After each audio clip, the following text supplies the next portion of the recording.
बिस्मिल्लाहिर्रहमानिर्रहीम। शुरू अल्लाह के पाक नाम से कि जो बड़ा ही मेहरबान और रहम करने वाला है। ए वैस के नाज़रीन को मेरा सलाम। उम्मीद करता हूँ कि आप सब ठीक होंगे। मुअज़्ज़ज़ नाज़रीन कराम, तूफ़ान नूह दुनिया का एक ऐसा तूफ़ान था कि जिसने दुनिया के तमाम बुलंद और बाला इमारतों को डुबो दिया था। बड़े बड़े पहाड़ पानी की मौजों के सामने गायब हो गए थे। इसी तूफ़ान में दुनिया की पूरी आबादी ख़त्म हो चुकी थी, मगर पानी की इन बड़ी बड़ी अजीब मौजों के ऊपर सिर्फ एक किश्ती थी कि जो तैर रही थी, और इसमें मौजूद 80 लोग जो इस दुनिया में बाकी रह गए थे। यही वो लोग थे कि जिन्होंने दुनिया को दोबारा आबाद किया और नस्ल इंसानी को बचाया। आज से तकरीबन 5000 साल कबल यह तूफान क्यों आया, और वो किश्ती किसकी थी, और वो लोग जिन्होंने इस किश्ती में सवार होकर इस खतरनाक तूफान से खुद को बचा लिया था। इस वीडियो में हम आज से हजारों साल कबल आने वाले इस अजीम तूफान के बारे में जानेंगे, जिसे तूफान नूह के नाम से याद किया जाता है। हज़रत आदम अलैहिस्सलाम के दुनिया में आने के बाद उनकी औलाद दुनिया में खूब फूली फली, लेकिन एक मुद्दत गुजर जाने के बाद वो लोग खुदा को भूल चुके थे।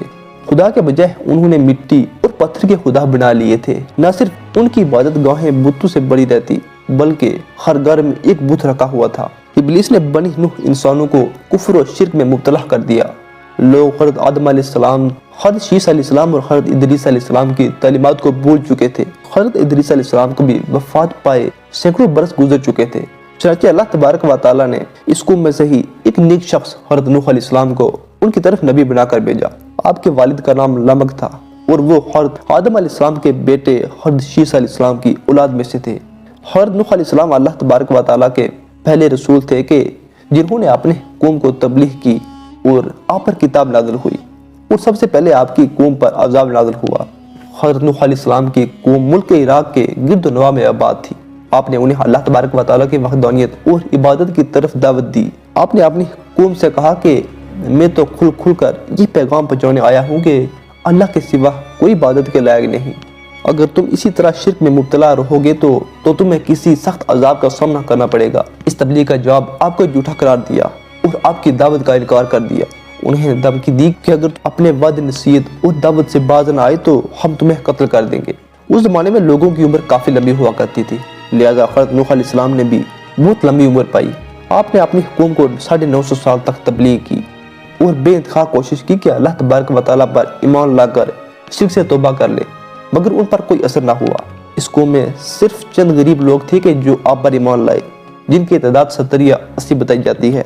दर से तौहीद देते देते मुद्दत गुजर गई तो उन पर कोई असर ना हुआ, तो उनकी मुखालफत और दुश्मनी में इजाफा होता चला गया। अल्लाह ने अपने नबी को इत्मीनान के लिए उनकी तरफ वही फरमाई कि जिनकी किस्मत में दौलत ईमान थी वो ईमान ला चुके हैं, और इनके अलावा कोई भी ईमान लाने वाला बाकी न रहा, इसलिए आप उनके लिए कमज़दा ना हो। अब मोहलत की घड़ियां ख़त्म होने वाली है, उनकी तबाही का मुकर्रर वक्त आ पहुंचा है।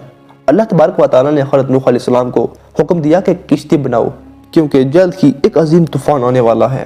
अल्लाह तबारक व तआला ने अपने नबी को किश्ती बनाने का हुक्म दिया। हुक्म मिलते ही हज़रत नूह अलैहिस्सलाम किश्ती बनाने के लिए कमर बस्ता हो गए और आपने लकड़ियाँ जमा करनी शुरू कर दी। अल्लाह तबारक व तआला ने अपने नबी को लकड़ियाँ काट कर तख्ता बनाने का इल्म और हुनर से नवाजा था, लिहाजा आपने उन लकड़ियों को काट कर तख्ता बनाना शुरू कर दिया। जब नूह अलैहिस्सलाम के कौम और उस कौम के सरदारों ने आपको लकड़ियाँ काटते देखा तो मजाक उड़ाने लगे और कहने लगे कि तुम नबूवत छोड़कर बदाही बन गए हो, और ये जो तुम किश्ती बना रहे हो ये ज़मीन पर चलेगी, यहाँ तो कोई दरिया और समुंदर नहीं। तरह तरह से आपका मजाक उड़ाते, लेकिन आपने सब्र किया और इसके जवाब में सिर्फ यही फरमाया कि आज तो तुम मेरा मजाक उड़ा रहे हो, लेकिन अल्लाह का अज़ाब तूफ़ान की शक्ल में आएगा तो फिर तुम्हें हकीकत का पता चलेगा, लेकिन अफसोस के उस वक्त तुम्हारी कोई माफ़ी कबूल ना होगी। जब अज़ाब इलाही का वक्त करीब आया तो अल्लाह ने हुक्म दिया कि हर किस्म के जानवरों का एक जोड़ा किश्ती में रख लो, और जो लोग ईमान लाए हैं उन्हें भी इस किश्ती में सवार कर लो। तो हज़रत नूह अलैहिस्सलाम ने अल्लाह तबारक व तआला के हुक्म के मुताबिक सबको सवार कर लिया और इसके बाद इबादत इलाही में मशगूल हो गए। तूफ़ान का असर ज़ाहिर होने लगा। देखते ही देखते इस ज़मीन के हर गोशे से पानी उबलने लगा, आसमान से बारिश के आसार पैदा होने लगे, गोया क़यामत का मंज़र था। किश्ती तूफ़ान के पहाड़ जैसी ऊंची लहरों पर भी तैर रही थी। हज़रत नूह अलैहिस्सलाम ने अपने बेटे किरान को देखा कि जो एक ऊंचे मुकाम पर मौजूद है, तो उन्होंने कहा कि मेरे बेटे मेरे साथ किश्ती में सवार हो जा और कुफार के साथ ना रहे। तो उसने कहा कि अब्बा मेरी फिक्र ना करो, मैं अभी सबसे ऊंचे पहाड़ पर हूँ, اور پانی سے بچ جاؤں گا۔ تو حضرت نوح علیہ السلام نے کہا کہ آج گہرے علاقے سے کوئی بچ نہ سکے گا۔ اسی اثنا میں ان لوگوں کے درمیان پانی کی ایک بڑی لہر حائل ہوئی اور وہ اس لہر میں غرق ہو گئے۔ طوفان نوح میں پانی کی لہریں اس قدر بلند تھی کہ انہیں روئے زمین کے تمام پہاڑوں کو بھی چھپا لیا تھا۔ زمین پر کوئی بھی چیز زندہ سلامت نہ تھی، سب کچھ ختم ہو چکا تھا۔ صرف نوح علیہ السلام کی کشتی کے جو اللہ تبارک و تعالیٰ کی مدد سے پانی کے بلند و بالا خوفناک موجوں میں تیر رہی تھی۔ روایات کے مطابق اس کشتی میں 80 لوگ تھے اور ہر ایک شخص کے ساتھ اس کا کنبہ بھی موجود تھا۔ یہ لوگ کشتی میں تقریباً 150 دن رہے۔ اس کے بعد اس کا رخ جبل جوزی کی طرف پھر گیا جہاں وہ ٹھہر گیا۔ اس کے بعد حضرت نوح علیہ السلام نے زمین کی خبر لینے کے لیے ایک کوے کو بھیجا۔ کوہ زمین پر پہنچا تو مردار کو دیکھا تو ان پر جھپٹ پڑا۔ طاہر کی وجہ سے حضرت نوح علیہ السلام نے کبوتر کو بھیجا۔ کبوتر زیتون کے پتوں کو لے کر آیا اور اس کے پاؤں کیچڑ کے ساتھ لپٹے ہوئے تھے، جن کو دیکھ کر حضرت نوح علیہ السلام نے اندازہ لگایا کہ زمین خشک ہو چکی ہے۔ حضرت نوح علیہ السلام جودی پہاڑ سے زمین پر اترے اور ایک بستی کی تعمیر کی جس کا نام سمانین رکھا، اور پھر یہاں سے نسل انسانی کی دوبارہ شروعات ہوئی۔ یونان، مصر، ہندوستان اور چین کی قدیم مذہبی کتابوں میں ایسی روایتیں تسلسل کے ساتھ بیان کی جاتی ہیں کہ جن میں ایک عظیم سیلاب کا ذکر ہے۔